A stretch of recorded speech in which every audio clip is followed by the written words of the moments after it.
जनता को पूरा अधिकार है कि किस पार्टी ने कितना चंदा लिया और किसने उसको चंदा दिया। जो अभी इलेक्शन कमिश्नर का इस्तीफा हुआ है अरुण गोयल जी का, उसका संबंध कहीं ना कहीं इससे जरूर होगा। जैसे ईडी, सीबीआई, आईटी जो ये सरकार के मोहरे की तरह काम कर रही है, ऐसे एसबीआई भी सरकार का एक मोहरा ही है। ये तो बिल्कुल लीगल है, लेकिन किसने चंदा दिया, कब दिया और कितना दिया, ये जनता को जानने का पूरा अधिकार है, क्योंकि लोकतंत्र में जनता मालिक होती है। अब ब्रजभूषण शरण सिंह को लेकर बड़ी चर्चाएं चल रही हैं, स्वामी प्रसाद मौर्य को भी लेकर चर्चाएं चल रही, कांग्रेस पार्टी ज्वाइन कर सकते हैं। देखिए, स्वामी प्रसाद मौर्य जी अब समाजवादी पार्टी के हिस्सा तो रहे नहीं। तो ये आजमगढ़ पर इतना फोकस क्यों किया जा रहा है समाजवादी पार्टी की तरफ से? कोई रणनीति अलग है क्या?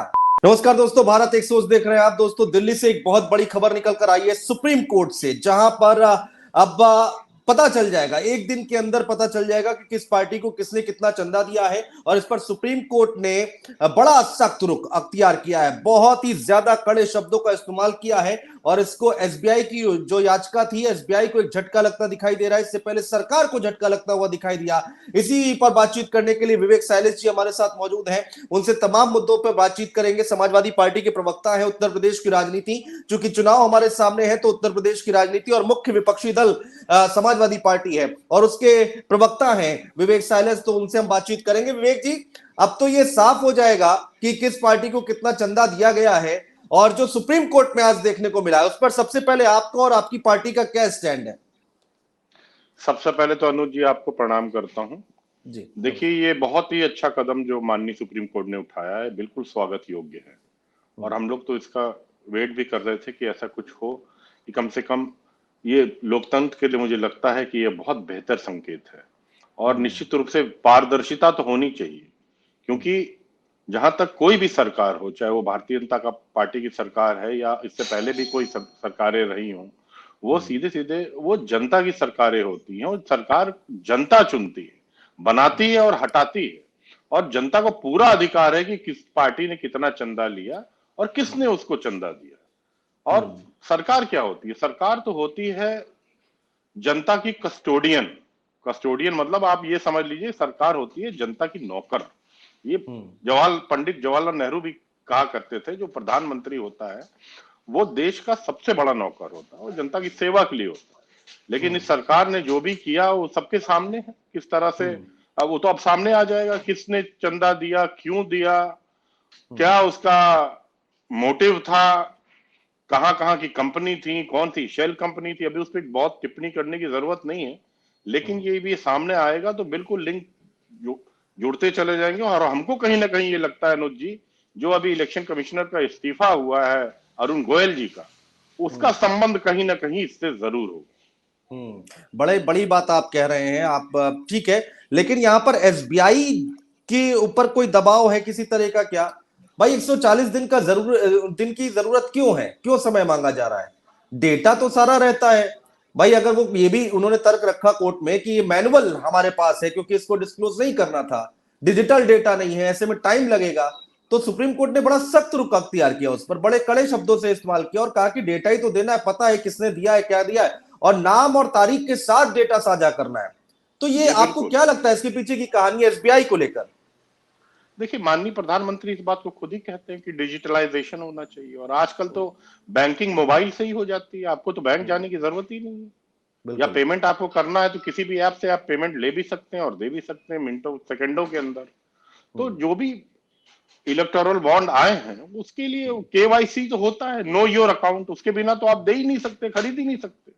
तो उस डेटा को प्रदर्शित करने में मुझे लगता है कुछ चंद मिनटों का समय लगेगा। अब जैसे एसबीआई ने बड़े बड़े लोन बड़े बड़े बिजनेस हाउसेस को दिए, यहाँ पर बड़े बड़े बिजनेस टाइकून उद्योगपतियों को एसबीआई ने दिए, तो हम सब जानते हैं उसके पीछे कौन था, कितना लोन माफ किया गया, कितना लोन दबाव में दिलाया गया। हमको लगता है कहीं ना कहीं तो ये सरकार का दबाव है। और हरीश साल्वे जैसा वकील भी किया एसबीआई ने, इतना महंगा वकील, और एसबीआई का पैसा तो उनका है नहीं, वो तो हमारा और आपका पैसा है।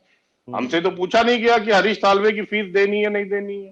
खैर, पूछा नहीं जाता, लेकिन मैं इस बात को कह रहा हूं, फिलहाल दूध का दूध और पानी का पानी होना बहुत जरूरी है। मुझे लगता है भारतीय जनता पार्टी को वित्त मंत्री निर्मला सीतारमण को ही बोल देना चाहिए था कि वो इस बात का खुलासा कर दे, अगर कोई गलत काम भारतीय जनता पार्टी ने नहीं किया है। उसको दबाया क्यों जा रहा है, बस ये संदिग्धता पैदा करता है। और बिल्कुल इसको 15 तारीख को जब इलेक्शन कमीशन अपने वेबसाइट पे डालेगी तब समझ में आएगा किसने कहा और कितना पैसा लिया। तो विवेक जी, सवाल ये भी उठता है कि एसबीआई किसे बचाने की कोशिश कर रही है, और अगर ये डेटा सामने आ जाता है, और अगर मगर की स्थिति अब रही नहीं, सुप्रीम कोर्ट ने कह दिया है कि भाई 12 तारीख 5 बजे तक डेटा इलेक्शन कमीशन अपना सार्वजनिक करे साइट पर, तो 24 के चुनाव पर क्या असर पड़ेगा? लग रहा है आपको कुछ असर पड़ेगा? जी बिल्कुल, मुझे तो सबसे पहले ये लगता है जैसे ईडी, सीबीआई, आईटी जो ये सरकार के मोहरे की तरह काम कर रही है, ऐसे एसबीआई भी सरकार का एक मोहरा ही है। अगर एसबीआई पे दबाव नहीं होता अनुज जी, तो सवाल तो सीधा है दर्शकों से भी और आपसे। उनको 4 महीने का समय मांगने की जरूरत क्या थी, जो कि जो काम 4 घंटे के अंदर भी उसके कम समय में भी हो सकता है, क्योंकि आजकल तो सब कुछ डिजिटल है। देखिए, भारतीय जनता पार्टी की जहां तक बात है, जिस राफेल की जब मामला उठा था तो राफेल पे उन्होंने सुरक्षा कारणों का हवाला दिया था और पूरी रिपोर्ट नहीं दी थी सुप्रीम कोर्ट में। आयुष्मान में अब घोटाला हुआ, कैग रिपोर्ट कह रही है, ये सरकारी डाटा है। भारत माला प्रोजेक्ट में आप देख लीजिए, चाहे आप द्वारका एक्सप्रेसवे पे देख लीजिए, नमामि गंगे में माँ गंगा को साफ करने आए थे माननीय प्रधानमंत्री, अपने आप को माँ गंगा का बेटा बताया था कि मैं अपनी माँ को साफ करूंगा, मैं गंगा ने मुझे बुलाया, माँ गंगा का मैं बेटा हूं। लेकिन आज माता गंगा की क्या हाल है सब देख ही रहे हैं। प्रभु नाम के नाम पे घोटाले किए। तो ये जो एसबीआई है ये अब बाउंड है, ये इसको देना ही पड़ेगा और ये वेबसाइट पे आएगा तो समझ में आएगा। बिल्कुल इसका चुनाव देखिए, देश की जनता भी वेट कर रही है, सोच रही है कि आखिर इसमें क्या है। जब ये सामने आएगा, जो एक इमेज बनी हुई है, जो एक छवि बनी हुई है भारतीय जनता पार्टी की, माननीय प्रधानमंत्री कहते हैं कि न खाऊंगा न खाने दूंगा, तो बिल्कुल खुलासा। मुझे तो ये भी लगता है अनुज जी कि जो पीएम केयर फंड है, जिसको दबाया जा रहा है, दिया नहीं जा रहा है, एक प्राइवेट फंड की तरह यूज किया जा रहा, उसका उस जनता को पूरा हक है कि जाने कि किस चाइनीज कंपनी ने दिया, किसने दिया, नहीं दिया, कौन लोग थे इसके पीछे। क्योंकि समाचार ये भी आते हैं कि कई पाकिस्तानी कंपनियों से भारतीय जनता पार्टी के नेताओं की पार्टनरशिप है। तो कहां से पैसा आ रहा है, किसने दिया, ये तो बिल्कुल जानना ही चाहिए। बिल्कुल दूध का दूध और पानी का पानी होना चाहिए। वैसे विवेक जी, हमने देखा है चंदा जब मिलता है, जो पार्टी सत्ता में रहती है उसको ज्यादा चंदा मिलता है, स्वाभाविक है, और वही यहां पर भी होता दिखाई दे रहा है। तो इसमें दिक्कत कहां आ रही है? देखिए, चंदा लेना कोई बुरी बात नहीं है, ये तो बिल्कुल ही कानूनी रूप से सही है, ले सकते हैं। लेकिन उसको उजागर करना उससे भी ज्यादा जरूरी हो जाता है। और बड़ी बड़ी जो पार्टियां हैं, जो पॉलिटिकल पार्टियां हैं, ये उनका दायित्व बनता है कि वो जनता को बताएं कि हमको कितना चंदा मिला और किसने दिया और कब दिया। तब पारदर्शिता होगी कि हाँ, यही माननीय उच्चतम न्यायालय ने किया कि आपको चंदा लेने में कोई बुराई नहीं है, ये तो बिल्कुल लीगल है। लेकिन किसने चंदा दिया, कब दिया और कितना दिया, ये जनता को जानने का पूरा अधिकार है। क्योंकि लोकतंत्र में जनता मालिक होती है और कोई नहीं होता। जनता ही सरकार बनाती है, जनता ही सरकार हटाती है। अच्छा विवेक जी, जब जब आप हमारे साथ जुड़ते हैं, हम सोचते हैं कि बहुत सारी बातें जो उत्तर प्रदेश की राजनीति की, जैसे आपसे कर ली जाए, समाजवादी पार्टी के आप प्रवक्ता हैं। अब ब्रजभूषण शरण सिंह को लेकर बड़ी चर्चाएं चल रही हैं। कहा जा रहा है कि भाई क्या कोई बातचीत चल रही है अंदर खाने से? अखिलेश जी से भी सवाल कर लिया पत्रकारों ने, उन्होंने भी इसका जवाब दे दिया। अब लोग कह रहे हैं कि भाई जो है अंदर खाने कुछ तो खिचड़ी पक रही है, उन्होंने जिस तरह से जवाब दिया है। कुछ क्लियर कीजिए इसको लेकर। देखिए, इसमें कोई दो राय नहीं है अनुज जी की ब्रजभूषण जी समाजवादी पार्टी के भी सांसद रह चुके हैं। हालांकि वो भारतीय जनता पार्टी में हैं वर्तमान में, और किस तरह के उनके ऊपर आरोप लगे, किस तरह से उनको भारतीय जनता पार्टी ने बचाया, जबकि दिल्ली पुलिस ने ये कहा था कि पॉस्को एक्ट में उनको उनके ऊपर मुकदमा चलना चाहिए, लेकिन उसको भारतीय जनता पार्टी ने बचा लिया। जहां तक देखिए समाजवादी पार्टी की बात है, अगर आप समाजवादी पार्टी की लिस्ट उठा के देखें, जो 30 लोगों को हमने टिकट दिया है, तो उसमें एक भी आपको ऐसा कैंडिडेट नहीं मिलेगा जिसके ऊपर कोई गंभीर आरोप है। हाँ, जहां तक ब्रजभूषण जी की बात है, तो अभी तक तो वो भाजपा भारतीय जनता पार्टी के सांसद हैं। अब भारतीय जनता पार्टी लोग उनका टिकट अगर काटती है, हम तो सुन रहे हैं कि उनकी पत्नी को टिकट देने जा रही है। तो अब आगे क्या होगा, इस पे तो कुछ बोलना उचित नहीं होगा। आगे जो होगा देखा जाएगा कि कहां से चुनाव लड़ते हैं। स्वामी प्रसाद मौर्य को भी लेकर चर्चाएं चल रही, कांग्रेस पार्टी ज्वाइन कर सकते हैं। अभी एकदम ताजा ताजा है, उन्होंने छोड़ के गए और पार्टी बना ली थी अपनी। देखिए, स्वामी प्रसाद मौर्य जी अब समाजवादी पार्टी के हिस्सा तो रहे नहीं, ना ही वो समाजवादी पार्टी के राष्ट्रीय महासचिव रह गए, और ना ही वो एमएलसी रह गए। जी। तो दोनों पदों पे नहीं है, तो समाजवादी पार्टी अब अगर उनका नाता नहीं है, जबकि जहां तक मेरी जानकारी है, स्वामी प्रसाद जी पिछले कुछ दिनों में 2 बार हमारे राष्ट्रीय अध्यक्ष से मिल भी चुके हैं। लेकिन अगर वो कांग्रेस ज्वाइन करना चाहता है तो वो स्वतंत्र है, तो उस पर तो कोई रोक नहीं है। अगर वो ज्वाइन करना चाहते हैं कांग्रेस में, अगर लगता है उनको कि उनका भविष्य बेहतर है, तो वो स्वतंत्र है, बिल्कुल जा सकते हैं। अखिलेश जी से मुलाकात हुई है स्वामी प्रसाद मौर्य की 2 बार, आप ये कह रहे हैं?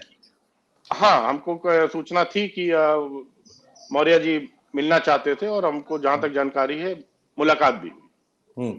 अच्छा, एमएलसी का चुनाव है सामने, 3 प्रत्याशी आपके हैं, गुड्डू जमाली, बलराम यादव और किरण पाल कश्यप। इसमें से 2 नाम जो हैं, गुड्डू जमाली और बलराम यादव। बलराम यादव तो खैर पुराने नेता है, नेताजी मुलायम सिंह यादव के समय के नेता है। गुड्डू जमाली का हम देखते हैं आजमगढ़ में किस तरह का वहां पर उनका प्रभाव है। तो ये आजमगढ़ पर इतना फोकस क्यों किया जा रहा है समाजवादी पार्टी की तरफ से? कोई रणनीति अलग है क्या? नहीं, यहाँ देखिए, आजमगढ़ की कोई बात नहीं है। आजमगढ़ जरूर समाजवादियों का गढ़ है, और हमारे राष्ट्रीय अध्यक्ष जी वहां से चुनाव लड़े, सांसद रहे, सब कुछ है। लेकिन गुड्डू जमाली पहले भी समाजवादी पार्टी में रहे, लेकिन 2022 में उन्होंने पार्टी छोड़ दी थी। लेकिन आस्था उनकी खत्म नहीं हुई थी। वो हमारे जो राष्ट्रीय अध्यक्ष जी हैं उनसे लगातार संपर्क में थे, और अब वो वापस आए, तो खुले मन से हमने उनको स्वीकार भी किया है, और बड़े नेता हैं। बहुजन समाज पार्टी के बड़े नेता रह चुके हैं, विधायक भी रह चुके हैं। बलराम जी की जहां तक बात है, मैं उनका पर्सनली बहुत ज्यादा आदर करता हूं, और भाऊ जी कहता हूं उनको। वो समाजवादी पार्टी के फाउंडर मेंबर भी हैं। उनके साथ मुझे कई बार कई चुनाव में काम करने का मौका लगा है, खासतौर से पूर्वांचल की सीटों में, लोकसभा में भी और विधानसभा में भी।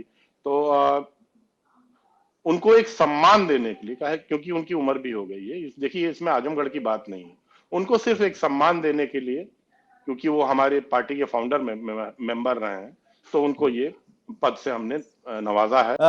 देखिए विवेक जी, गुड्डू जमाली, बलराम यादव और किरण पाल कश्यप, आप लोग पीडीए का नारा दे रहे हैं, और ये एक बड़ा मैसेज देने की कोशिश की जा रही है जिससे 24 के चुनाव में आप लोगों को फायदा मिल सके, इसलिए ये 3 नाम तय किए गए हैं। देखिए, समाजवादी पार्टी की जहां जो सिद्धांत है जिसपे हम लड़ रहे हैं चुनाव, वो पीडीए ही है। उसमें आपका हो गया पिछड़ा, दलित, आदिवासी, अल्पसंख्यक, अगड़ा, आदि आबादी सब आते हैं। तो समाजवादी पार्टी देखिए किसी खास वर्ग की पार्टी नहीं है। हालांकि कोई भी किसी पे कोई भी इल्जाम लगा सकता है, लेकिन जहां तक श्री अखिलेश यादव की बात है, वो सबको लेके चलते हैं। मैं अगर अपने बारे में खुलासा करूं आपको, तो आपको बड़ी आश्चर्य होगा। मैं नॉर्थ इंडिया में एक लौता इंसान हूं। नॉर्थ इंडिया में एक लौता इंसान हूं। मैं धर्म से ईसाई हूं, क्रिश्चियन हूं, लेकिन फिर भी मैं समाजवादी पार्टी का राष्ट्रीय प्रवक्ता हूं। मेरे से बड़ा प्रमाण कोई नहीं हो सकता कि हमारे राष्ट्रीय अध्यक्ष श्री अखिलेश यादव जी सबको साथ लेके चलते हैं। बहुत शुक्रिया विवेक जी, आपने समय निकाला, तमाम बातचीत की, चर्चा की। एक बार फिर हम उम्मीद करेंगे कि दोबारा आपके साथ जुड़े कभी किसी और मुद्दे पर, और बहुत खुलकर आप बात करते हैं। बहुत शुक्रिया विवेक। बहुत बहुत धन्यवाद।